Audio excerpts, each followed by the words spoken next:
വീട്ടിൽ പ്രേതം, കാട്ടിൽ പ്രേതം, ഹോട്ടലിൽ പ്രേതം ഇങ്ങനെയൊക്കെ പല കഥകളും നമ്മൾ കണ്ടിട്ടുണ്ട്. എന്നാൽ ഇതാദ്യമായിട്ടാണ് ജയിലിൽ പ്രേതം എന്ന കൺസെപ്റ്റിൽ ഒരു സിനിമ കാണുന്നത്. അതായത് വളരെ ദുരൂഹമായ രീതിയിൽ ആ ജയിലിലെ പല ആളുകളും ക്രൂരമായിട്ട് മരണപ്പെടുകയാണ്.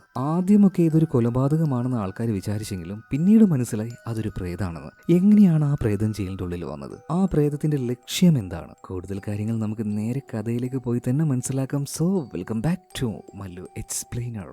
സിനിമയുടെ ആരംഭത്തിൽ ഒരു റിപ്പോർട്ടറെ കാണിക്കുകയാണ്. തൽക്കാലം നമുക്ക് അവനെ നോബിൾ എന്ന് വിളിക്കാം. നോബിൾ കാര്യമായിട്ട് തന്നെ ഒരു ആർട്ടിക്കിൾ എഴുതിക്കൊണ്ടിരിക്കുകയാണ്. അവൻ ഇപ്പോൾ ഉള്ളത് അവന്റെ ഓഫീസിലാണ്. കുറച്ച് ദിവസം മുന്നേ നോബിളിന് വളരെ രഹസ്യമായിട്ടുള്ള ഒരു റിപ്പോർട്ട് കിട്ടുകയാണ്. ഫോറസ്റ്റിന്റെ ഉള്ളിൽ ആരും അറിയാതെ ഇല്ലീഗലായിട്ടുള്ള ഒരു മൈനിങ് നടക്കുന്നുണ്ട് എന്ന്. അതറിഞ്ഞ പാട് തന്നെ ആ സ്ഥലം തേടി പിടിച്ച് നോബിൾ അങ്ങോട്ടേക്ക് പോയി. അവിടെ എത്തിയപ്പോഴാണ് കാര്യം കൂടുതലായിട്ട് മനസ്സിലായത്. കേട്ടതുപോലെ ചെറിയൊരു മൈനിങ് അല്ല, വലിയ രീതിയിലുള്ള മൈനിങ് ആയിരുന്നു. അതിനുവേണ്ടി ആ കാട്ടിലെ ആ ഭാഗത്തെയും അതുപോലെ തന്നെ അവിടെ വസിക്കുന്ന ജനങ്ങളെയും നന്നായിട്ട് ചൂഷണം ചെയ്യുന്നുണ്ട്. അവരെ കൊണ്ടാണ് പണി എടുപ്പിക്കുന്നത്. അതിൽ ഏകദേശം 10ഓളം പേര് മരിച്ചിട്ടുണ്ട് എന്ന് വരെ പറയുന്നുണ്ട്. വലിയ വലിയ ഇൻഫ്ലുവൻസ്ഡ് ആയിട്ടുള്ള ആൾക്കാരാണ് ഈ ഒരു രഹസ്യമായിട്ടുള്ള മൈനിങ്ങും കാര്യങ്ങളും ചെയ്യുന്നത്. എന്തായാലും കാര്യങ്ങൾ മനസ്സിലാക്കിയ നോബിൾ ഓഫീസിലേക്ക് വന്ന് ഇതിനെക്കുറിച്ച് വളരെ ഡീറ്റെയിൽ ആയിട്ട് ഒരു ആർട്ടിക്കിൾ എഴുതി തീർക്കുകയാണ്. ഇതേ നേരം തന്നെ നോബിളിന്റെ കൂടെ അവന്റെ അസിസ്റ്റന്റ് ഉണ്ടായിരുന്നു. അത് എഴുതി കഴിഞ്ഞപ്പോഴാണ് ആശ്വാസമായത്. ഇനി എത്രയും പെട്ടെന്ന് തന്നെ ഇത് നമ്മുടെ ബോസിനെ ഇമെയിലായിട്ട് അയക്കണം എന്ന് പറയാണ്. അങ്ങനെ ആ ആർട്ടിക്കിൾ അയച്ചു കൊടുക്കുന്നുണ്ട്. അല്പനേരം കഴിഞ്ഞു ബോസ് ആ ഒരു ആർട്ടിക്കിൾ മുഴുവനായിട്ട് വായിച്ചു. ഇപ്പൊ നോബിളിനെ അങ്ങോട്ടേക്ക് വിളിപ്പിക്കുകയാണ്.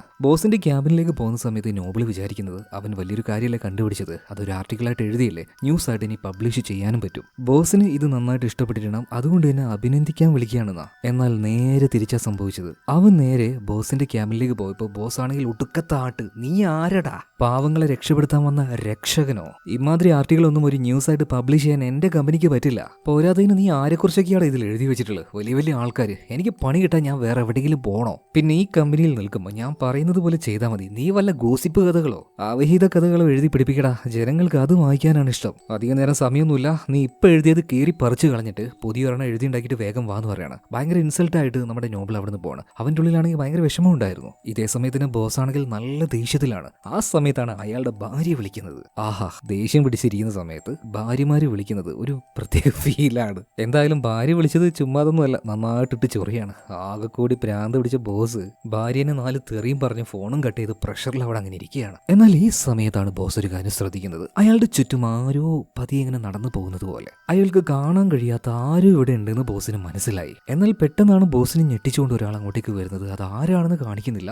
എന്തായാലും വന്ന ആൾ ബോസിനെ വളരെ മൃഗീയമായിട്ട് കൊന്നുകളയാണ്. അങ്ങനെ അല്പനേരം കഴിഞ്ഞു. നോബിൾ ഇപ്പോൾ ബോസ് പറഞ്ഞതുപോലെ തന്നെ പുതിയൊരു ആർട്ടിക്കിൾ എഴുതി അങ്ങോട്ടേക്ക് വന്നിട്ടുണ്ട്. എന്നാൽ ബോസിന്റെ ക്യാമ്പിലേക്ക് വന്ന് നോബിൾ ആ കാര്യം കണ്ട് ഞെട്ടിത്തരിച്ചു പോവാണ്. അതായത് ബോസിന്റെ മൃതദേഹം കട്ട് ചെയ്ത് പല കഷ്ണങ്ങളാക്കി അവിടെ ഉണ്ടായിരുന്ന സീലിംഗ് ഫാനിൽ ഒരു പ്രത്യേക രീതിയിൽ കെട്ടിവെച്ചിരിക്കുകയാണ്. എന്തോ ഒരു എന്താ പറയാ, ഒരു കലാരൂപം ചെയ്തു വെച്ചതുപോലെ. ആകെ ഞെട്ടിപ്പോയ നോബിൾ എന്തെന്നറിയാൻ വേണ്ടിയിട്ടും ബോസിനെ രക്ഷപ്പെടുത്താൻ പറ്റുമോ എന്നറിയാൻ വേണ്ടിയിട്ടും നേരെ അതിന്റെ ചുവട്ടിലേക്ക് പോയി നിൽക്കുകയാണ്. ആ നേരത്ത് അവന്റെ ദേഹത്ത് രക്തമാകുന്നുണ്ട്. ഇത് കണ്ടുകൊണ്ടാണ് അങ്ങോട്ടേക്ക് നോബിളിന്റെ അസിസ്റ്റന്റ് വരുന്നത്. അവൻ വന്ന് നോക്കുമ്പോൾ കാണുന്ന കാര്യം എന്താ, ബോസ് അവിടെ ക്രൂരമായിട്ട് മരിച്ചു കിടക്കുന്നു. അതുപോലെ തന്നെ നോബിളിന്റെ ദേഹത്ത് ഒരുപാട് രക്തമുണ്ട്. ആ വന്ന പയ്യനാണെങ്കിൽ ആകെ പേടിച്ച് വിറച്ച് നിലത്തിരുന്ന് പോവാണ്. പിന്നീട് എന്ത് സംഭവിച്ചിട്ടുണ്ടാവുമെന്ന് കൂടുതലായിട്ടും പറയേണ്ട ആവശ്യമില്ലല്ലോ. ഇവിടെ സീൻ കെട്ടായി അടുത്ത സീനിൽ കാണിക്കുന്നത് ഒരു ജയിലിലാണ്. ആ ജയിലിലെ വാർഡനെ കുറിച്ച് പറയുകയാണെങ്കിൽ ഭയങ്കര ബ്രൂട്ടൽ ആയിട്ടുള്ള ക്യാരക്ടറുള്ള ഒരാളാണ്. ആ ജയിലിലുള്ള മനുഷ്യരെ ഒരു മനുഷ്യരായിട്ട് പോലും അയാൾ കാണുന്നില്ല. എല്ലാവരും അടിമകളാണ്. ആ രീതിയിലാണ് അവരെ കാണുന്നതും ട്രീറ്റ് ചെയ്യുന്നതൊക്കെ. ഇപ്പൊ എല്ലാവരെയും അവിടെ നിരത്തി നിർത്തിക്കുകയാണ്. അവസാനമായിട്ട് എണ്ണം കറക്റ്റ് ആണോ എന്ന് കൗണ്ട് ചെയ്ത് നോക്കണ്ടേ. അങ്ങനെ എണ്ണി നോക്കുമ്പോൾ ഒരാളുടെ കുറവുണ്ട്. അപ്പൊ ആരാണ് വരാത്തതെന്ന് ചോദിച്ചപ്പോൾ അത് അലനാണെന്ന് മറ്റൊരു സ്റ്റാഫ് പറയുന്നുണ്ട്. അവനെന്താ വരാത്തത്? അല്ല, അവന് പനിയാണെന്ന് പറയുന്നുണ്ട് എന്ന് പറയണം. ഇപ്പം നേരെ അലൻ്റെ റൂമിലേക്ക് വാർഡൻ ചെല്ലുകയാണ്. അവൻ്റെ ദേഹത്തൊക്കെ തൊട്ട് നോക്കുന്നുണ്ട്. എന്താടാ നിനക്ക് പനിയാണോ ചോദിക്കുകയാണ്. അലനാണെങ്കിൽ തീരെ വയ്യായിരുന്നു കേട്ടോ. അവൻ എങ്ങനെയൊക്കെയോ ആ സാറേ തീരെ വയ്യാന്ന് പറയുന്നുണ്ട്. എന്നാൽ പെട്ടെന്ന് അവൻ ആ ഒരു ബെഡിൽ നിന്ന് വാർഡൻ താഴേക്ക് വലിച്ചിട്ടിട്ട് പറയാണ്, വെറുതെ എൻ്റെ മുന്നിൽ അഭിനയിക്കുന്നോടാ കള്ള. ഇതും പറഞ്ഞ് വാർഡൻ അയാളുടെ ബെൽറ്റ് ഊരി ഈ അലനെ തലങ്ങും വിലങ്ങും അടിക്കാൻ തുടങ്ങാൻ. ഓൾറെഡി വയ്യ, അതിൻ്റെ പുറമെ ഇത്രയും ബ്രൂട്ടലായിട്ടുള്ള തല്ലും കൂടെ കിട്ടി അവനാകെ അവശനായി പോയില്ലേ. എന്നാൽ ഇതൊന്നും കണ്ട് ആരും ചോദിക്കുന്നില്ല കേട്ടോ. എന്നാൽ വാർഡൻ അവിടുന്ന് പോകുന്ന സമയത്ത് ഒരാൾ മാത്രം ചോദിക്കുകയാണ്, ഈ ചെയ്തത് മോശമല്ലേ? അവന് തീരെ വയ്യ ഞ്ഞിട്ടല്ലേ. അവന്റെ പേര് അങ്കൂർ എന്നാണ് കേട്ടോ.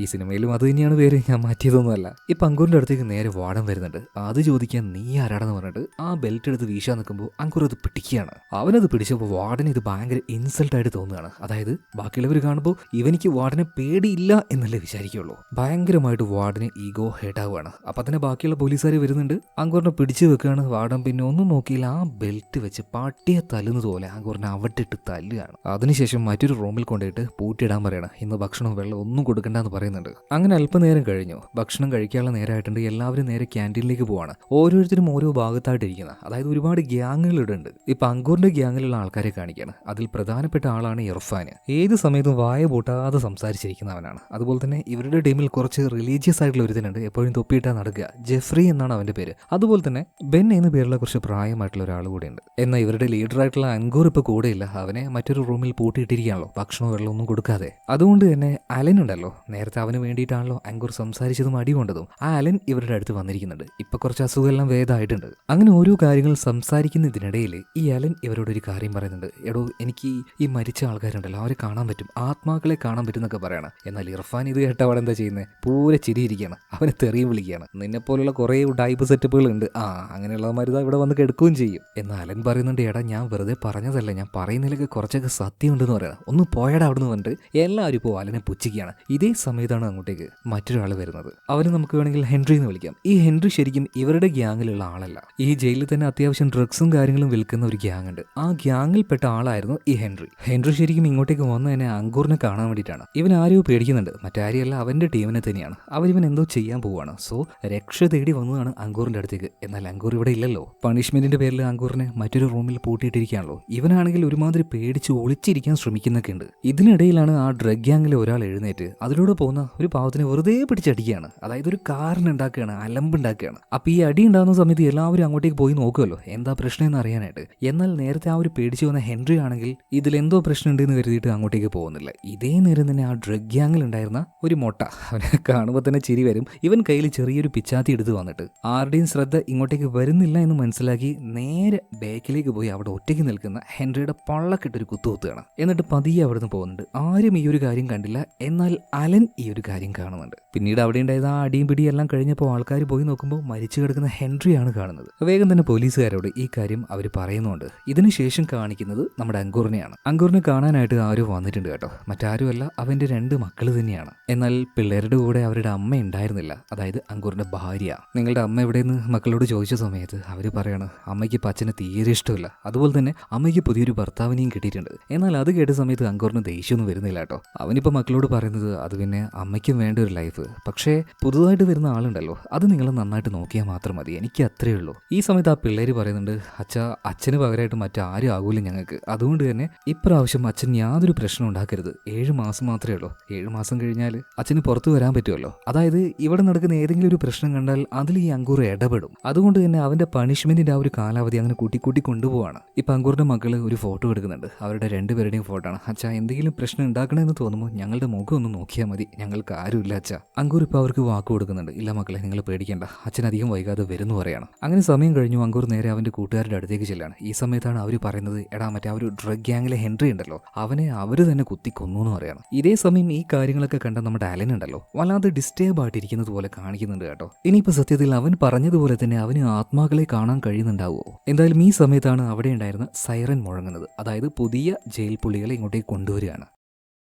ആ കൂട്ടത്തിൽ സിനിമയുടെ ആരംഭത്തിൽ നമ്മൾ കണ്ട ആ നോബിളുണ്ടായിരുന്നു. അതായത് അവൻ്റെ ഒരു ബോസിനെ കൊന്നതിൻ്റെ പേരിലാണ് അവനിപ്പോൾ ജയിലിലായിരിക്കുന്നത്. സത്യത്തിൽ അവനല്ല ആ കൊലപാതകം ചെയ്തതെന്ന് നമുക്കല്ലേ അറിയുള്ളൂ. എന്തായാലും അങ്ങോട്ടേക്ക് വന്ന് ഇറങ്ങിയ നോബിള് ഇപ്പം അവിടെ ഉണ്ടായിരുന്ന ബാക്കിയുള്ള ജയിൽ പുള്ളികളെ നോക്കുകയാണ്. അതിലൂടെ അവൻ നടക്കുന്നുണ്ട്. എന്നാൽ അവൻ നടക്കുന്നതിൻ്റെ കൂടെ തന്നെ മറ്റൊരുത്തനും വരുന്നുണ്ട്. മറ്റാരുമല്ല, ആ ഡ്രഗ് ഗ്യാങ്ങിലെ ആ പ്രാന്തനുണ്ടല്ലോ, മൊട്ട, അവൻ തന്നെ. ഒരു വല്ലാത്ത രീതിയിലാണ് അവൻ നോബിളിനെ നോക്കുന്നത്. എന്തൊക്കെയോ ചീത്തയും വിളിക്കുന്നുണ്ട് കേട്ടോ. എന്തോ ഒരു പന്തിയുടെ അപ്പം തന്നെ നോബിളിന് തോന്നിയിട്ടുണ്ട്. പിന്നീട് ബാക്കിയുള്ള ഫോർമാലിറ്റീസിനായിട്ട് ഇപ്പോൾ കൊണ്ടുവന്ന നോബിളിനെയും ബാക്കിയുള്ളവരെയും മറ്റൊരു സെക്ഷനിലേക്ക് മാറ്റുകയാണ്. ഇതേ സമയത്ത് തന്നെ അങ്കൂറിനെ കാണിക്കുകയാണ്. അവന്റെ ഗ്യാങ് നിൽക്കുന്ന ഭാഗത്തേക്ക് മറ്റൊരാൾ വരുന്നുണ്ട്. സാം എന്നാണ് പേര്. ഈ സാമും അങ്കൂറും കൂട്ടുകാരാണ്. പക്ഷേ ഈ സാം ഉള്ളത് ആ ഒരു ഡ്രഗ് ഗ്യാങ്ങിലാണ്. അതുകൊണ്ട് തന്നെ സാം വന്നിട്ട് അങ്കൂറിനോട് സംസാരിക്കുകയാണ്, ഇവിടെ എന്തെങ്കിലും ഞങ്ങൾ ചെയ്തിട്ടുണ്ടെങ്കിൽ അതിൽ നീ വെറുതെ ഇടപെടാൻ വരണ്ട. ഇപ്പം അങ്കൂർ പറയണ, എടാ ഞാൻ ഇടപെടാനൊന്നും വന്നിട്ടില്ലല്ലോ, നിങ്ങളുടെ ആൾക്കാരെ നിങ്ങൾ തന്നെ കൊല്ലുന്നു, അതിനിപ്പോൾ ഞങ്ങൾ എന്ത് ചെയ്യാനാ?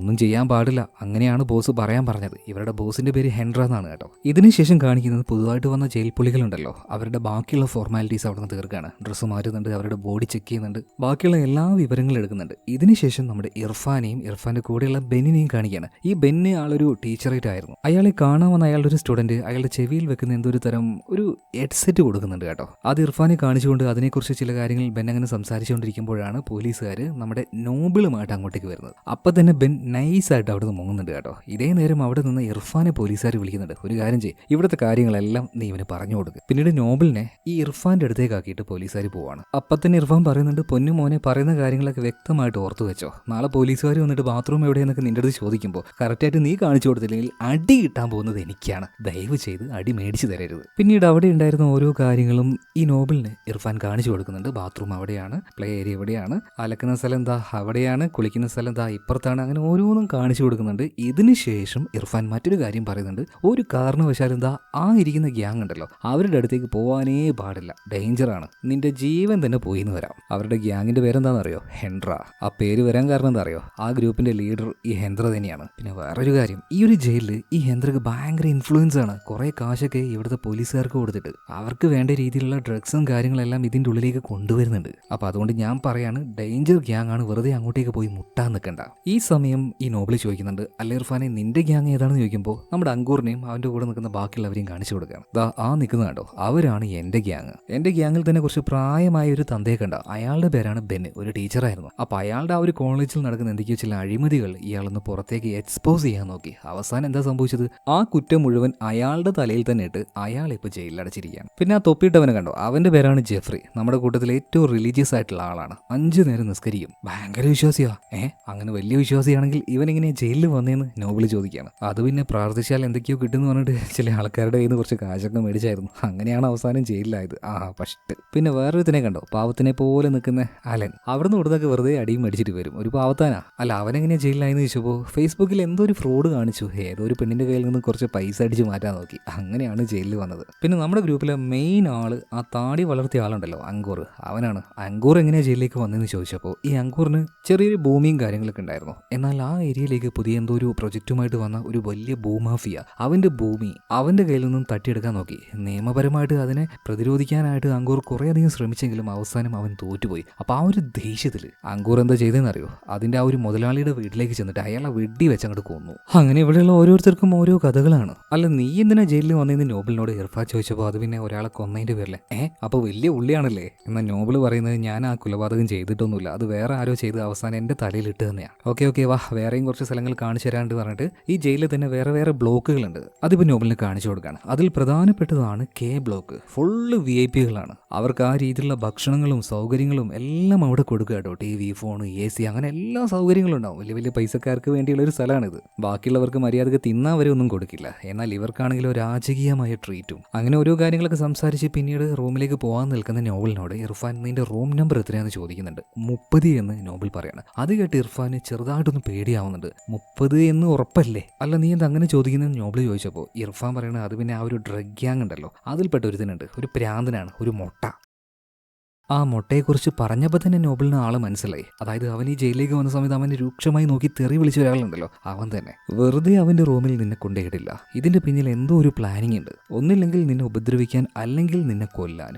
എന്തായാലും നോബിൾ ഒരു കാര്യം ചെയ്തോ, സ്വയരക്ഷയ്ക്കായിട്ട് എന്തെങ്കിലും നീ കയ്യിൽ വെച്ചോ. അഥവാ എന്തെങ്കിലും അവൻ നിന്നെ ചെയ്യാൻ നോക്കിയിട്ടുണ്ടെങ്കിൽ തിരിച്ച് ഫൈറ്റ് ചെയ്തോ, അല്ലാതെ നിനക്ക് സർവൈവ് ചെയ്യാൻ പറ്റില്ല എന്ന് പറയണം. അതുപോലെ തന്നെ ഇർഫാൻ പറയുന്നുണ്ട്, നോബിളെ നീ പേടിക്കേണ്ട, ഒന്ന് കരുതിയിരുന്നോന്നും പറയണം. എന്നാൽ ഇത് കേട്ടപാട് തന്നെ നോബിളിന്റെ കൈയും കാലും കിടന്ന് വിറക്കാൻ തുടങ്ങുകയാണ്. അവൻ നേരെ അവന്റെ സെൽ നമ്പർ 30 പോയി. അവിടെ ഇപ്പം നിലവിൽ ആ ഒരു മുട്ടയില്ല. എന്നാൽ അല്പനേരം കഴിഞ്ഞപ്പോൾ നന്നായിട്ട് മദ്യപിച്ച് അവൻ അങ്ങോട്ടേക്ക് വരികയാണ്. ഡ്രഗ് ഗ്യാങ്ങിൽപ്പെട്ട ആളല്ലേ, അവന് ആവശ്യത്തിനുള്ള സാധനമൊക്കെ ഇതിൻ്റെ ഉള്ളിൽ കിട്ടും. എന്തായാലും നന്നായിട്ട് മദ്യപിച്ചിട്ടുണ്ട്. അവൻ ആ സെല്ലിന്റെ ഉള്ളിൽ കയറിയ വാർഡിന് അലമ്പുണ്ടാക്കാൻ തുടങ്ങുകയാണ്. കിടക്കുന്ന നോബിളിന്റെ അടുത്തേക്ക് ചെന്നിട്ട് അവനെ പിടിച്ച് വലിക്കാനൊക്കെ നോക്കുന്നുണ്ട്. ഇതാര് കാണുന്നുണ്ട്? അങ്കൂർ കാണുന്നുണ്ട്. എന്തായാലും സെല്ലിൽ നിൽക്കുന്ന അങ്കൂറിന് പോയിട്ട് ഈ നോബിളിനെ രക്ഷപ്പെടുത്താൻ പറ്റില്ല. പെട്ടെന്ന് അങ്കൂറിന് ഒരു ഐഡിയ തോന്നി. അവന്റെ പ്ലേറ്റ് എടുത്ത് അവന്റെ ആ ഒരു സെല്ലിന്റെ കമ്പി ഉണ്ടല്ലോ അതിലിട്ട് അടിക്കുകയാണ്. അപ്പോൾ ആ ഒരു ഒച്ച കേട്ട് പോലീസുകാർ അങ്ങോട്ടേക്ക് ഓടി വരുമ്പോൾ എന്താ കാര്യം എന്ന് ചോദിച്ചു. അല്ല സാറേ, ഇവിടെ വലിയൊരു എലി ഉണ്ട് എന്ന് പറയണം. പോലീസുകാർ നേരെ അങ്ങോട്ടേക്ക് നോക്കുമ്പോൾ അവിടെ എലിയൊന്നും കാണാനില്ല. ഒന്ന് പോടാ, അവിടെ നിന്ന് പോയി കിടന്നുറങ്ങുന്നു പറയണം. എന്നാൽ പോലീസുകാർ വന്ന ഈ സമയത്ത് ആ മുട്ടയ്ക്ക് എന്തായാലും നോബിളിനെ കൊല്ലാൻ കഴിയില്ലല്ലോ. പോലീസുകാർ പോകുന്നവരെ അവൻ കാത്തിരിക്കുകയാണ്.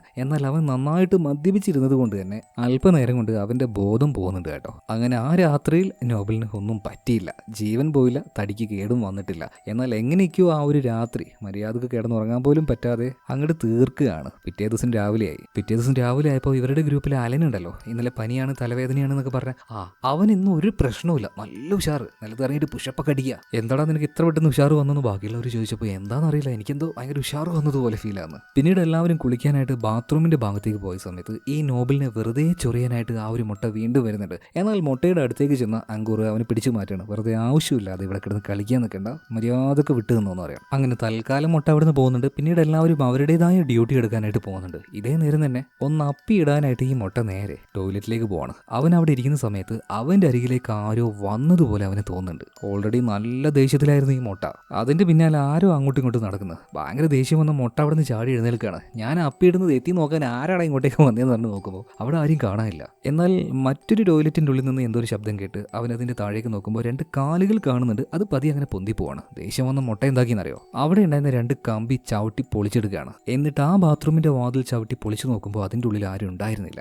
എന്നാൽ ഇതേ നേരം തന്നെ ആ ബാത്റൂമിന്റെ ഒരു മൂലയ്ക്കായിട്ട് ഒരാൾ നിൽക്കുന്നുണ്ട്. കണ്ടാൽ ഏകദേശം ഇവനെ പോലെ തന്നെ ഒരു വെള്ള ജഡ്ഡി ഇട്ട് ആ മൂലയ്ക്ക് പോയി നിൽക്കുന്നുണ്ട്. നീ ആരടാ എന്നൊക്കെ ചോദിച്ചിട്ട് ഈ മുട്ടയാണെങ്കിൽ നേരെ അയാളുടെ അടുത്തേക്ക് ചെല്ലുകയാണ്. പെട്ടെന്ന് അയാൾ തിരിഞ്ഞ് ഇവനെ നോക്കുന്നുണ്ട്.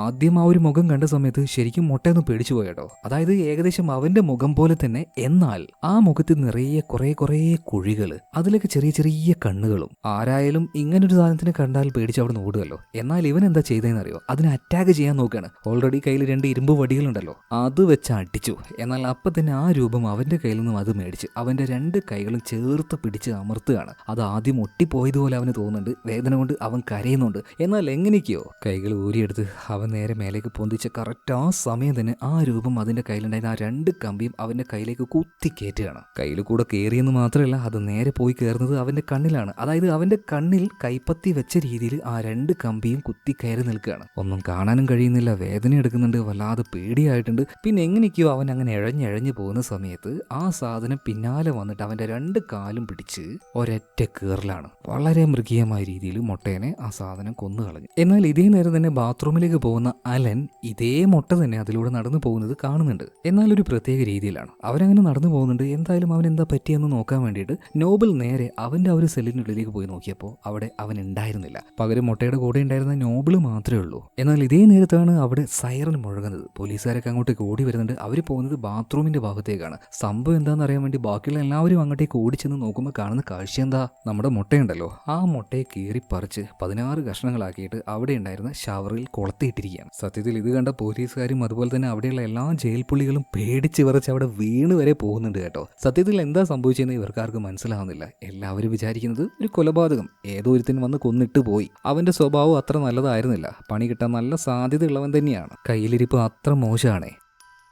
അതുകൊണ്ട് തന്നെ എല്ലാവരും വിചാരിക്കുന്നത് ഏതോ ഒരു പകയുള്ള ഒരുത്തിനും വന്നിട്ട് അവനെ തട്ടിയിട്ട് പോയി. എന്നാൽ എല്ലാവരും വിശ്വസിക്കുന്നത് പോലെ അലന് അങ്ങനെ വിശ്വസിക്കാൻ കഴിയുന്നില്ല. അവൻ വിചാരിക്കുന്നത് ഇത് മനുഷ്യനൊന്നുമല്ല, മനുഷ്യനേക്കാൾ ഉപരിയായിട്ട് മറ്റെന്തോ ഒരു സാധനം ഇവിടെ വന്നിട്ടുണ്ട്, കയറിയിട്ടുണ്ട്, അതെനിക്ക് ഫീൽ ആവുന്നുണ്ട്. എന്നാൽ ഇത് കേട്ട ബാക്കിയുള്ള എല്ലാവരും അവനെ പുച്ഛിക്കുകയാണ്. എടാ നീ വെറുതെ ഓരോന്ന് പറഞ്ഞു നടക്കല്ലേ, നിനക്ക് വട്ടാന്ന് പറയും. എടാ ഞാൻ സത്യമായിട്ടും അറിയാം, ഈ ചത്തുപോയ മുട്ടയുണ്ടല്ലോ, അവൻ മരിക്കുന്നതിന് മുന്നേ അവന്റെ തലയുടെ പിന്നിലായിട്ടൊരു ചുവന്ന കളറ് ഞാൻ കണ്ടിട്ടുണ്ടായിരുന്നു. അതായത് നമ്മൾ ഈ സിനിമയിലൊക്കെ കാണുന്ന ഓറ എന്ന് പറയില്ലേ, അതുപോലെ ഒരു ചുവന്ന ഓറ.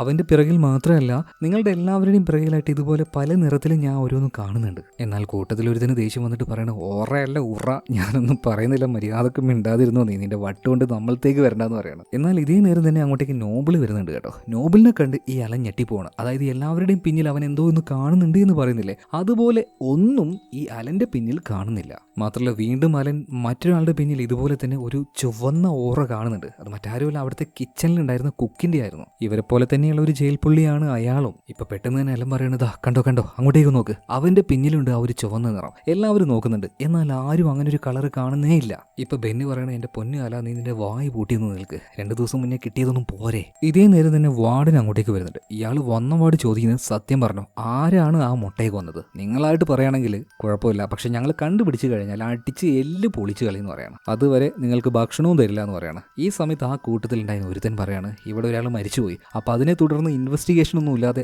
വെറുതെ ഞങ്ങളുടെ മെക്കിട്ട് കയറാൻ വരികയാണോ? അപ്പം തന്നെ വാർഡൻ എന്താക്കി അവൻ്റെ നെഞ്ചത്തേക്ക് നോക്കി ഒരൊറ്റ ചവിട്ട് കൊടുക്കണം. ചിലക്കാൻ നിൽക്കലടാ, തൽക്കാലം ഞാൻ ഇവിടുന്ന് പോവാണ്, എന്നാൽ കുറച്ച് കഴിഞ്ഞിട്ട് വരും, അപ്പോൾ ആരായാലും വന്ന് സറണ്ടർ ആയിക്കോണം. പിന്നീട് വാർഡൻ അവിടുന്ന് പോവാണ്. എന്നാൽ ഇതേ നേരം തന്നെ ഹെൻറിയുടെ ആ ഒരു ഗ്യാങ്, അവരുടെ ഗ്യാങ്ങിലായിരുന്നല്ലോ ഈ മുട്ട, അപ്പോൾ അവർ സംശയിക്കുന്നത് അങ്കൂറും അവൻ്റെ ആളുകളും ചേർന്നാണ് ഈ മുട്ടയെ തട്ടിയെന്നാണ്. അപ്പോൾ അതിൻ്റെ പേരിൽ അവർ അങ്ങോട്ടും ഇങ്ങോട്ടും ചെറിയ വഴക്കുകളൊക്കെ നടക്കുന്നുണ്ട്. എന്നാൽ ഇവരുടെ ഈ ഗ്യാങ്ങിലൊന്നും പെടാത്ത ആളാണ് ആ ഒരു കുക്ക്. എന്നാൽ ഈ കുക്ക് ഇയാൾ ഒറ്റയ്ക്ക് മാത്രമേ ഈ കിച്ചണിലുള്ളൂ കേട്ടോ. ഇയാൾ ഭയങ്കര ഫ്രസ്ട്രേറ്റഡ് ആണ്, നല്ല ദേഷ്യമുണ്ട്, ആരോടും വല്ലാത്ത പകയുണ്ട്, മറ്റാരോടും അല്ല, ഇയാളുടെ ഭാര്യയോട് തന്നെ. ഇയാളുടെ ഭാര്യ ഇയാളെ നന്നായിട്ട് പറ്റിച്ചു. ആ ഒരു ദേഷ്യവും ഫ്രസ്ട്രേഷനും ഇയാൾക്ക് സഹിക്കാൻ കഴിയുന്നില്ല. ഇറച്ചിയെല്ലാം വെട്ടാനായിട്ട് കത്തിയെടുത്ത സമയത്ത് അയാൾ പറയുന്നത്, ദാ ഇതുപോലെ ഞാൻ അവളെ വെട്ടെന്ന് പറഞ്ഞിട്ട് അയാളുടെ ഉള്ളിൽ ആ ഒരു ദേഷ്യം മുഴുവൻ പുറത്തേക്ക് എടുക്കുകയാണ്. എന്നാൽ ഈ കുക്കിനെ ഞെട്ടിച്ചുകൊണ്ട് അങ്ങോട്ടേക്ക് മറ്റൊരാൾ വരുന്നുണ്ട്. ആ ആളുടെ മുഖവും ആ രൂപവും കണ്ട് ശരിക്കും കുക്ക് ഞെട്ടിപ്പോകുന്നുണ്ട്. അത് അയാൾ തന്നെയാണ്, അയാളുടെ അതേ രൂപമുള്ള ഒരാൾ. എന്നാൽ മുഖം വളരെയധികം വികൃതമാണ്, നിറയെ ഓട്ടകൾ. ആ ഓട്ടകളിലൂടെ നോക്കുമ്പോൾ ചെറിയ ചെറിയ കണ്ണുകൾ കാണുന്നുണ്ട്.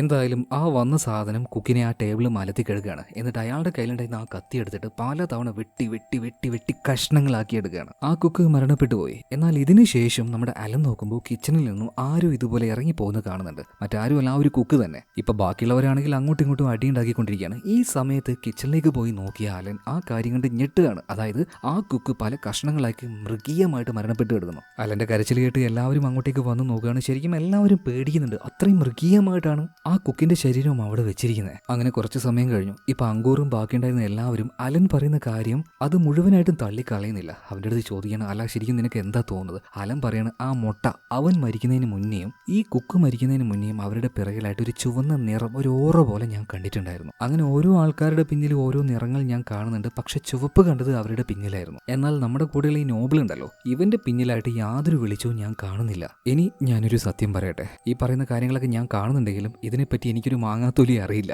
എന്താണ് ആ കളറ്, അതുകൊണ്ട് എന്താണ് അർത്ഥമാക്കുന്നത്, എനിക്കൊന്നും പിടികിട്ടുന്നില്ല. ഈ സമയത്ത് വിശ്വാസിയായിട്ടുള്ള ജെഫ്രി ഒരു കാര്യം പറയുന്നുണ്ട്. എനിക്കൊരു സംശയം തോന്നുന്നുണ്ട്, സംശയം മാത്രമാണ്. അതായത് ഈ മുട്ടയ്ക്കും അതുപോലെ തന്നെ ആ കുക്കിനും കോമൺ ആയിട്ടുണ്ടായിരുന്ന ഒരു കാര്യം എന്താണെന്ന് വെച്ചാൽ ദേഷ്യമാണ്. രണ്ടുപേരും നന്നായിട്ട് ദേഷ്യപ്പെടും. സോ അവരുടെ പിന്നിൽ കാണുന്ന ആ ചുവന്ന വെളിച്ചം അത് അവരുടെ ക്യാരക്ടറും ഉണ്ട്, ആ ദേഷ്യം കൊണ്ട് രൂപപ്പെട്ടതാണെങ്കിലോ. മാത്രമല്ല അലൻ പറയുന്നത് പോലെ ഈ കൊലപാതകം ചെയ്യുന്ന ഒരു മനുഷ്യനല്ല, ഒരു ആത്മാവാണെങ്കിൽ ആ ആത്മാവ് അതിന്റെ ഇരകളെ തിരഞ്ഞെടുക്കുന്നത് അവരുടെ ആ ഒരു ദേഷ്യത്തിലൂടെയാണ്. അവർ ദേഷ്യപ്പെടുമ്പോൾ ഉണ്ടാവുന്ന ആ ഒരു ചുവന്ന കളറിലൂടെയാണ്. ജെഫ്രി ഈ കാര്യങ്ങൾ പറഞ്ഞപ്പോൾ ഇത് തന്നെ ആയിരിക്കാനാണ് സാധ്യത എന്ന് എല്ലാവരും വിശ്വസിക്കുകയാണ്. അതുപോലെ അലൻ പറഞ്ഞ കാര്യം ഓർമ്മയുണ്ടോ, എല്ലാവരുടെ പിന്നിൽ ഇങ്ങനെ ഓരോ നിറം കാണുന്നുണ്ടെങ്കിലും നോബിളിന്റെ പിന്നിൽ അങ്ങനെ ഒരു കളറും ഇല്ല. അതിനർത്ഥം ഇവൻ ഇതുമായി ബന്ധപ്പെട്ട് എന്തൊക്കെയോ ചില കണക്ഷൻസ് ഉണ്ട് എന്നല്ലേ. ഇപ്പൊ അങ്കൂറ് വന്ന് ചോദിക്കുകയാണ്, നോബിളെ സത്യം പറയണം, നീ ഈ ജയിലിലേക്ക് വരുന്നതിന് മുന്നേ അസ്വാഭാവികമായിട്ട് നീ എന്തെങ്കിലും കണ്ടായിരുന്നോ, അല്ലെങ്കിൽ അങ്ങനെയുള്ള ഏതെങ്കിലും സ്ഥലത്തേക്ക് പോയിട്ടുണ്ടായിരുന്നോ?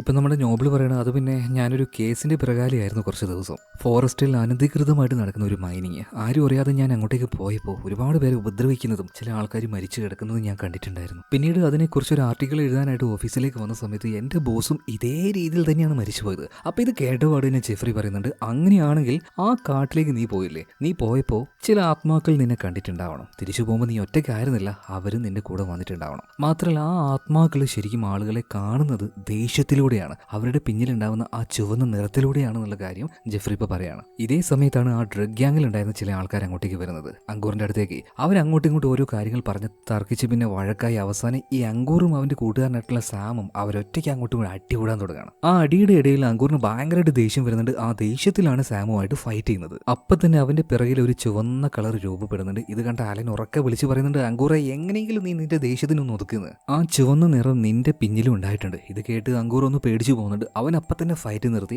ഡാൻസ് കളിക്കാൻ തുടങ്ങുകയാണ്, അതും ചിരിച്ചുകൊണ്ട്. ഇത് കണ്ട സാമിന് തോന്നി ഇവനെന്താ വട്ടായോ, ആളെ കളിയാക്കുന്നോടെന്ന് പറഞ്ഞിട്ട് അവനോട് ഫൈറ്റ് ചെയ്ത് നിൽക്കുമ്പോൾ അവൻ ദേഷ്യം കാണിക്കാതെ ചിരിച്ചുകൊണ്ട് ഡാൻസ് ചെയ്തുകൊണ്ട് സാമിന് നേരെ ഫൈറ്റ് ചെയ്യാണ്. ഇപ്പൊ സാമിന്റെ കൂട്ടുകാരും പറയുന്നുണ്ട്, എടാ സാമേ നീ നിന്റെ ദേഷ്യത്തിനൊന്ന് കൺട്രോൾ ചെയ്തോ, അല്ലെങ്കിൽ എന്തെങ്കിലും പ്രശ്നം നടക്കുമെന്ന്. അപ്പൊ തന്നെ സാം എന്താക്കി പെട്ടെന്ന് തന്നെ നിലത്തിരുന്ന് പ്രാർത്ഥിക്കാൻ തുടങ്ങുകയാണ്. അതുകൊണ്ട് അവന്റെ പിന്നിൽ ആ ഒരു ചുവന്ന ഓറ വന്നില്ല. ഈ സമയത്താണ് ഡ്രഗ് ഗ്യാങ്ങിന്റെ ലീഡർ ആയിട്ടുള്ള ഹെന്ദ്ര അങ്ങോട്ടേക്ക് വരുന്നത്. മാത്രമല്ല ഇപ്പൊ പുതുതായിട്ട് വന്ന നോബിൾ അവനെ ചുറ്റിപ്പറ്റിയ തന്നെയാണല്ലോ ഓരോ പ്രശ്നങ്ങൾ ഇവിടെ ഇങ്ങനെ ഉണ്ടാകുന്നത്. അതുകൊണ്ട് തന്നെ അവനെ വലിച്ചിഴച്ച് മെയിൻ സ്ഥലത്തേക്ക് കൊണ്ടുവന്നിട്ട് പറയാണ്, ദാ ഇവൻ കാരണല്ലേ ഈ പ്രശ്നങ്ങൾ മുഴുവൻ ഇവിടെ ഉണ്ടായത്.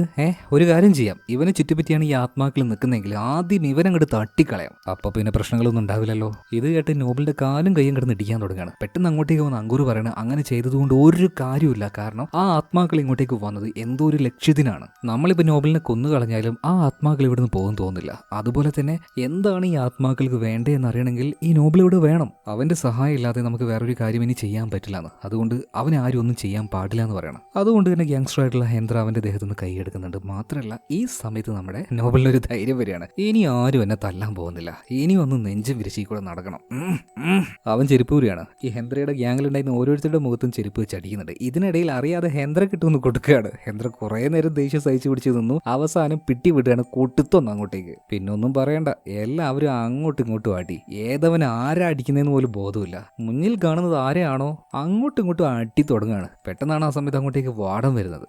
വാടം വന്ന പാടിന് എല്ലാവരും നല്ല ചീത്ത വിളിക്കുകയാണ്, നിങ്ങൾ എന്താടാ തെരുവ് നായ്ക്കളെ പോലെ ഇങ്ങനെ കടി കൂടുന്നു, വല്ലാത്തൊരു ജന്മങ്ങൾ തന്നെ. പിന്നീട് വാടൻ നേരെ വരുന്നത് അങ്കോറിന്റെ അടുത്തേക്കാണ്. അപ്പം തന്നെ അങ്കോറിന്റെ കയ്യിലേക്ക് ബെൻ ഉണ്ടല്ലോ, അയാളുടെ സ്റ്റുഡന്റ് കൊടുത്ത ഒരു ഹെഡ്സെറ്റ് അവന്റെ ഒരു ചെവിയിൽ വെക്കാൻ പറയാണ്. അതുപോലെ തന്നെ ബെൻ പറയുന്നുണ്ട്, ഞാൻ പറയുന്നത് പോലെ തട്ടി വിട്ടോ, നമുക്ക് ഇയാൾക്കിട്ടൊരു പണി കൊടുക്കാന്ന് പറയാണ്. അങ്ങനെ ബെൻ പറയുന്ന കാര്യങ്ങൾ അതുപോലെ തന്നെ അങ്കോർ പറയാൻ തുടങ്ങണം. മാത്രമല്ല ഈ ഒരു വാടം വന്നിട്ട് അവനോട് ചൂടാവുന്നുണ്ട്. ഈ സമയത്ത് അങ്കോർ പറയാണ്, എടോ നിന്റെ ഉള്ളിൽ ഒരുപാട് ഇൻസെക്യൂരിറ്റി ഉണ്ട്, ഒരുപാട് ഭയങ്ങളുണ്ട്. അപ്പൊ ആ ഒരു ഭയത്തേക്ക് മാറ്റാൻ വേണ്ടിയിട്ടല്ലേ ഞങ്ങളുടെ അടുത്തേക്ക് വന്നിട്ട് ഞങ്ങളുടെ മേലെ ഇങ്ങനെ കുരച്ചു ചാടുന്നത്. ഞങ്ങളാകുമ്പോൾ നിന്നെ തിരിച്ചൊന്നും ചെയ്യില്ലല്ലോ, തിരിച്ചൊന്നും പറയില്ലല്ലോ. ആ ഒരു ധൈര്യം അല്ലടാ നിനക്ക്, അല്ലാതെ നിനക്ക് ഒന്നും ചെയ്യാനുള്ള കപ്പാസിറ്റി ഞങ്ങൾക്ക് ഇല്ല എന്ന് നന്നായിട്ട് അറിയാം എന്നിങ്ങനെ ഈ വാർഡനെ നല്ല രീതിയിൽ ട്രിഗർ ചെയ്യുന്ന ദേഷ്യപ്പെടുന്ന രീതിയിലുള്ള കാര്യങ്ങൾ ഇവരിങ്ങനെ പറഞ്ഞുകൊണ്ടേയിരിക്കുകയാണ്. പിന്നീട് എന്താ സംഭവിക്കുക, വാർഡന് നന്നായിട്ട് ദേഷ്യം വരുന്നുണ്ട്. അപ്പൊ തന്നെ വാർഡൻ ചോദിക്കുന്നുണ്ട്, എടാ എനിക്കറിയാം എന്നെ ദേഷ്യം പിടിപ്പിക്കാനാ നീ പറയുന്നതെന്നൊക്കെ. ഇവിടെയുള്ള എല്ലാ മണ്ടന്മാർക്കും ഒരു വിശ്വാസമുണ്ട്, ഇവിടെ ഏതോ പ്രേതം വന്നിട്ടുണ്ട്, ആരെങ്കിലും ദേഷ്യപ്പെട്ട് കഴിഞ്ഞാൽ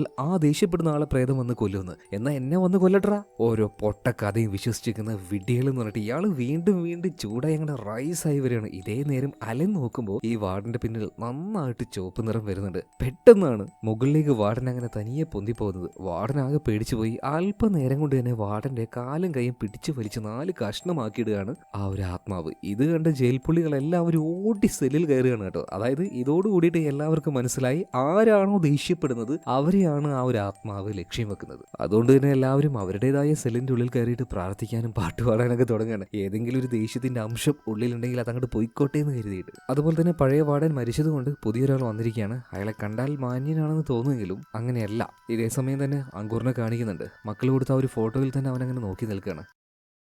എന്നത്തെയും പോലെ വഴക്കുണ്ടാക്കാനൊന്നും ഇനി അങ്കൂറിന് താല്പര്യമില്ല. എത്രയും പെട്ടെന്ന് തന്നെ ജയിലിൽ നിന്ന് പുറത്തേക്ക് ഇറങ്ങണം. അതുകൊണ്ട് അലമ്പില്ലാതെ ഇവിടെ ജീവിക്കണം. അതുപോലെ തന്നെ ആ പ്രേതത്തിന്റെ കയ്യിൽ നിന്ന് രക്ഷപ്പെടുകയും വേണം. അതുകൊണ്ട് തന്നെ ദേഷ്യപ്പെടാതെ നല്ല രീതിയിൽ ഇവരെല്ലാവരും ഒരുമിച്ച് മുന്നോട്ടേക്ക് പോകണം. അപ്പോൾ ആ കാര്യങ്ങൾ സംസാരിക്കാനായിട്ട് അവന്റെ കൂട്ടുകാരനുണ്ടല്ലോ സാമിന്റെ അടുത്തേക്ക് പോയി കാര്യങ്ങളൊക്കെ പറയണം. സാം ആണെങ്കിൽ ആ ഒരു ഡ്രഗ് ഗ്യാങ്ങിലുള്ള ആളാണ്. അങ്ങനെ ഒരുവിധം കാര്യങ്ങളൊക്കെ ഇവർ അങ്ങോട്ടും ഇങ്ങോട്ടും പറഞ്ഞു തീർക്കുകയാണ്. മാത്രമല്ല ഇപ്പൊ നമ്മുടെ അലം പറയാണ്, ഈ നോബിൾ ഉണ്ടല്ലോ അവൻ വന്നപ്പോഴാണ് അവന്റെ കൂടെയാണ് ഈ ആത്മാക്കൾ വന്നത്. പക്ഷെ അവന്റെ ലക്ഷ്യം, അതായത് ആ ആത്മാവിന്റെ ലക്ഷ്യം എന്താന്ന് വെച്ചാൽ ഇവിടെയുള്ള ആരുമല്ല, അത് തേടുന്നത് മറ്റാരെയാണ്. ഇവരുടെ കാര്യങ്ങളൊക്കെ മനസ്സിലാക്കി ഇത് കേട്ട് അവിടെ നിന്നിരുന്ന ഒരു പോലീസുകാരൻ പറയാണ്, എന്നാൽ ആ ആത്മാവ് തേടുന്നത് ആരെയാണെന്ന് എനിക്ക് നന്നായിട്ട് അറിയാം. കെ ബ്ലോക്കിലെ VIP സെക്ഷനിൽ കിടക്കുന്ന പ്രകാശ എന്ന് പറഞ്ഞ ഒരുത്തൻ. ഈ പേര് ഞാട്ടല്ല കേട്ടോ, സിനിമയിൽ തന്നെയുള്ള പേരാണ്. ഈ പ്രകാശാണ് ഈ കാട്ടിൽ പോയിട്ട് അനധികൃതമായിട്ട് ഒരുപാട് ഖനനങ്ങൾ ചെയ്തതും കാട്ടിനെ നശിപ്പിച്ചതും 10ഓളം പേരെ കൊന്നു കളഞ്ഞതും. മിക്കവാറും അവിടെയുള്ള ആത്മാക്കള് ഇനി ആത്മാവാണോ ആ കാട്ടിലുള്ള വേറെ ഏതെങ്കിലും ശക്തിയാണോ എന്നൊന്നും അറിയില്ല. മിക്കവാറും കാട്ടിലുള്ള മറ്റേതെങ്കിലും ഒരു ശക്തി ആയിരിക്കാനാണ് സാധ്യത.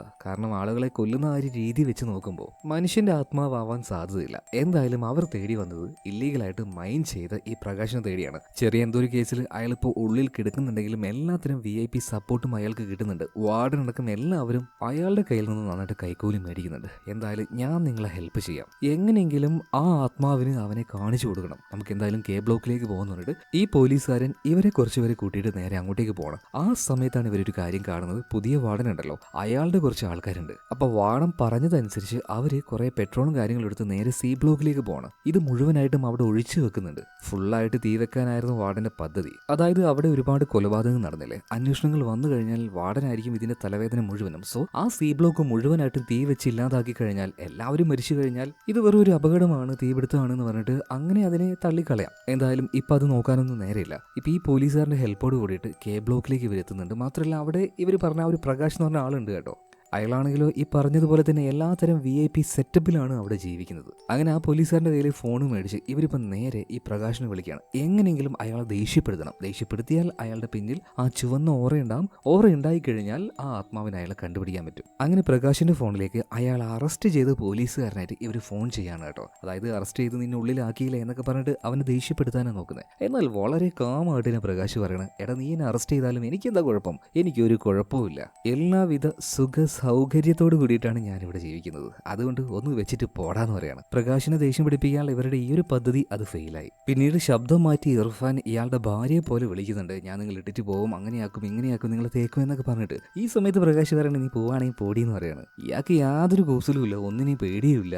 അതേസമയം തന്നെ ഈ പ്രകാശിന്റെ പ്രൊട്ടക്ഷനായിട്ട് അവിടെ കുറച്ച് ആൾക്കാരുണ്ടായിരുന്നു. ഇവർ വന്നിട്ട് ഈ അങ്കൂറിന്റെ ആൾക്കാരുമായിട്ട് ഫൈറ്റ് ചെയ്യുന്നുണ്ട്. ഫൈറ്റ് ചെയ്യുമ്പോൾ നന്നായിട്ട് ദേഷ്യം വരുമല്ലോ. അപ്പോൾ ആ ഒരു ദേഷ്യം ഉള്ളിൽ നിന്ന് കളയാനായിട്ട് ഇവർ ചിരിക്കുകയും ചെയ്യും, അതിന്റെ കൂടെ ഫൈറ്റും ചെയ്യും. ഒരു വല്ലാത്ത ഫൈറ്റ് തന്നെ. ഈ സമയത്ത് ഇർഫാനും നോബിളും കൂടി എങ്ങനെങ്കിലും ഇയാളെ ദേഷ്യം പിടിപ്പിക്കാനുള്ള ഒരു കാര്യം കണ്ടുപിടിക്കണം എന്നിങ്ങനെ സെർച്ച് ചെയ്ത് ഇങ്ങനെ പോകുന്ന സമയത്താണ് പഴയ ഒരു സോഷ്യൽ മീഡിയ അക്കൗണ്ടിൽ ഒരു കാര്യം കാണുന്നത്. അതായത് ഇപ്പൊ ജയിലിലായിരിക്കുന്ന ഈ പ്രകാശ് ഉണ്ടല്ലോ, ഇവൻ പണ്ടൊരു പ്രകൃതി സ്നേഹിയായിരുന്നു. പ്രകൃതിയെ നശിപ്പിക്കുന്നതിനെതിരെയായിട്ട് കുറെ പേര് സമരമൊക്കെ ചെയ്യല്ലോ. അങ്ങനെ ഒരു ഗ്യാങ്ങിലായിരുന്നു ശരിക്കും പണ്ട് പ്രകാശ് ഉണ്ടായിരുന്നത്. വലിയ പ്രകൃതി സ്നേഹിയായിരുന്നു. ആ ആളാണ് ഇപ്പൊ ഈ കാടിനെ നശിപ്പിച്ചുകൊണ്ടിരിക്കുന്നത്. എന്തായാലും പ്രകാശിന്റെ ആ ഒരു ഹിസ്റ്ററി വെച്ചൊന്ന് കളിക്കാന്ന് തന്നെ ഇർഫാനും നോബിളും തീരുമാനിക്കുകയാണ്. അങ്ങനെ അവർ വീണ്ടും വിളിക്കുകയാണ്. ആരാണെന്ന് പ്രകാശ് ചോദിച്ചപ്പോൾ ഇർഫാൻ പറയാണ്, ഞാൻ നിന്റെ പാസ്റ്റ് ആണ്. നീ ആരായിരുന്നു എന്ന് നിനക്ക് ഓർമ്മയുണ്ടോ? പണ്ട് പ്രകൃതിയെ സംരക്ഷിക്കാൻ വേണ്ടി നീ എന്തൊക്കെ ചെയ്തിട്ടുണ്ട്, പക്ഷെ നീ ഇപ്പോൾ എന്താ ചെയ്യുന്നത്? അതേ പ്രകൃതിയെ തന്നെ നശിപ്പിച്ചുകൊണ്ടിരിക്കുകയാണ്. അതിൽ നിനക്ക് യാതൊരു കുറ്റബോധവുമില്ല. നിന്റെ ഐഡിയോളജി എല്ലാം നീ മറന്നുപോയെന്ന് ചോദിക്കുമ്പോൾ പ്രകാശ് പറയണം, ആ ഐഡിയോളജി കാരണം ഞാൻ ഒരുപാട് അനുഭവിച്ചു. കഴിക്കാൻ ഭക്ഷണം വേണ്ടേ, ജീവിക്കാൻ കാശ് വേണ്ടേ, അതിനുവേണ്ടി എൻ്റെ എല്ലാ ഐഡിയോളജിയും ഞാൻ മാറ്റിവെച്ചു. എന്നാൽ വീണ്ടും ഇർഫാൻ പറയാണ്, നീ ഒരു കാര്യം ആലോചിച്ചോ, നിന്റെ ഈ ആശയത്തിന്റെ പേരിൽ നിന്റെ അച്ഛൻ മരിച്ചുപോയി. അതുപോലെ തന്നെ നീ ഇപ്പൊ കുറേ കാശ് നേടിയിട്ടുണ്ട്. എന്നാൽ ആരാണ് നിന്റെ കൂടെയുള്ളത്? നിന്റെ മക്കൾ, നിന്റെ ഭാര്യ, നിന്റെ സുഹൃത്തുക്കൾ, ആരെങ്കിലും കൂടെയുണ്ടോ? ആരുമില്ല. നീ ഒറ്റയ്ക്കാണ്. നിന്റെ ചുറ്റുമുള്ള ഈ പോലീസുകാർ, നീ വിചാരിക്കും അവരൊക്കെ നിന്റെ ആളുകളാണെന്ന്. അവർക്ക് വേണ്ടത് വെറും കാശാണ്. അതില്ലെങ്കിൽ നീ വെറും വേസ്റ്റ്. നിന്നെ ഒരാൾ പോലും തിരിഞ്ഞു നോക്കില്ല. ഈ പറഞ്ഞത് പ്രകാശ് നന്നായിട്ട് അങ്ങോട്ട് കൊണ്ടുകേട്ടോ. ഇത്രയും നേരം അടക്കി വെച്ച് അവൻ്റെ ഉള്ളിൽ ആ ഒരു ദേഷ്യം അങ്ങോട്ട് പുറത്തു വരികയാണ്. ഇതൊക്കെ പറയാൻ നീ ആരടാന്ന് പറഞ്ഞിട്ട് അയാൾ ഭയങ്കരമായിട്ട് ചീത്ത വിളിച്ച് അവിടെയുള്ള ഓരോ സാധനങ്ങൾ എടുത്തെറിയാൻ തുടങ്ങി. കാരണം ഇവിടെ എല്ലാ സുഖ സൗകര്യങ്ങളുണ്ടെങ്കിലും ഒറ്റപ്പെട്ടതായിട്ട് അയാൾക്ക് അപ്പം ഫീൽ ആവാൻ തുടങ്ങി. അത് കാരണമാണ് ഉള്ളിലുള്ള ആ ഒരു വിഷമം പുറത്തേക്ക് വന്നത്. അത് ദേഷ്യമായിട്ട് മാറുകയാണ്. ഭയങ്കരമായ രീതിയിൽ ഈ പ്രകാശ് ദേഷ്യപ്പെട്ടപ്പോൾ അയാളുടെ പിന്നിൽ ആ ചുവന്ന ഓറ ഉണ്ടാവുന്നുണ്ട്. പിന്നീട് എന്താ സംഭവിക്കുക, ആ ഓറ കണ്ട് മനസ്സിലാക്കി അങ്ങോട്ടേക്ക് ആത്മാവ് വരികയാണ്. ആ ആത്മാവ് തേടിക്കൊണ്ടിരുന്നതും ഇതേ പ്രകാശിനെ തന്നെയാണ്. പിന്നെ ഇയാളെ വെറുതെ വിടുവോ? ഇല്ല, ആ ആത്മാവ് വന്ന് കീറി പൊളിച്ചിടുകയാണ് പ്രകാശിനെ. എന്തായാലും അതിൻ്റെ ആ ഒരു പ്രതികാരം കഴിഞ്ഞപ്പോൾ അത് തനിയെ ഇവിടുന്ന് പോകുന്നുണ്ട്. എല്ലാ പ്രശ്നങ്ങളും തീർന്നു എന്ന് കരുതിയിട്ട് ആ പോലീസുകാരനും അതുപോലെ തന്നെ അങ്കൂറും ബാക്കിയുള്ള എല്ലാവരും കൂടെ നേരെ അവരുടെ C ബ്ലോക്കിലേക്ക് വരികയാണ്. എന്നാൽ C ബ്ലോക്കിന്റെ ചുമരിലാണെങ്കിൽ വാർഡന്റെ നിർദ്ദേശപ്രകാരം അയാളുടെ ആളുകൾ അവിടെ നിറച്ചും പെട്രോൾ ഒഴിച്ചു വെച്ചിട്ടുണ്ടായിരുന്നല്ലോ. പൂർണ്ണമായിട്ടും C ബ്ലോക്ക് കത്തിച്ച് നശിപ്പിക്കാനായിട്ട്. ഇയാൾക്ക് എങ്ങനെയെങ്കിലും തെളിവുകൾ മുഴുവനും ഇല്ലാതാകണം. അന്വേഷണം വന്നാൽ ഇവരുടെയൊക്കെ ജോലി തെറിക്കും. അതുകൊണ്ടാണ് പൂർണ്ണമായിട്ടും ഈ ബ്ലോക്ക് കത്തിച്ച് നശിപ്പിക്കാൻ നോക്കുന്നത്. ഇപ്പൊ തീയിട്ടാൽ മറ്റേ ആ ഒരു പോലീസുകാരനും മരിക്കും. എന്നാൽ വാർഡന്റെ ആളുകൾ വന്നിട്ട് ആ ചുമരിൽ തീ വെക്കാൻ നോക്കുമ്പോൾ തീ പിടിക്കുന്നില്ല. കാരണം എന്താണെന്നറിയോ, ആ പോലീസുകാരൻ ഈ ഒരു വൃത്തികെട്ട പ്ലാന് നേരത്തെ മനസ്സിലാക്കി അതിലെ പെട്രോൾ മുഴുവൻ മാറ്റിയിട്ടുണ്ടായിരുന്നു. പകരം മറ്റെന്തോ ആണ് ഒഴിച്ചു വെച്ചത്. അതുകൊണ്ടാണ് ഇപ്പൊ തീ പിടിക്കാത്തത്.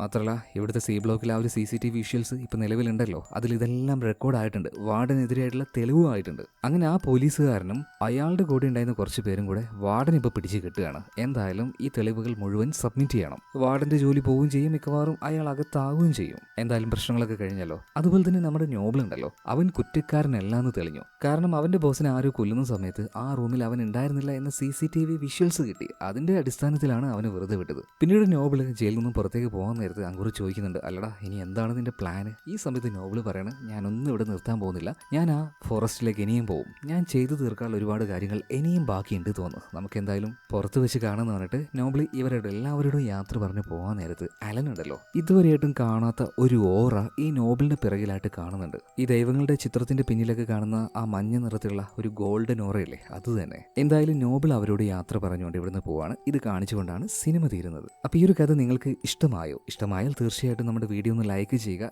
ചാനലും ഒന്ന് സബ്സ്ക്രൈബ് ചെയ്യുക. അപ്പോൾ അടുത്ത വീഡിയോയിൽ നമുക്ക് വീണ്ടും കാണാം. Okay, by.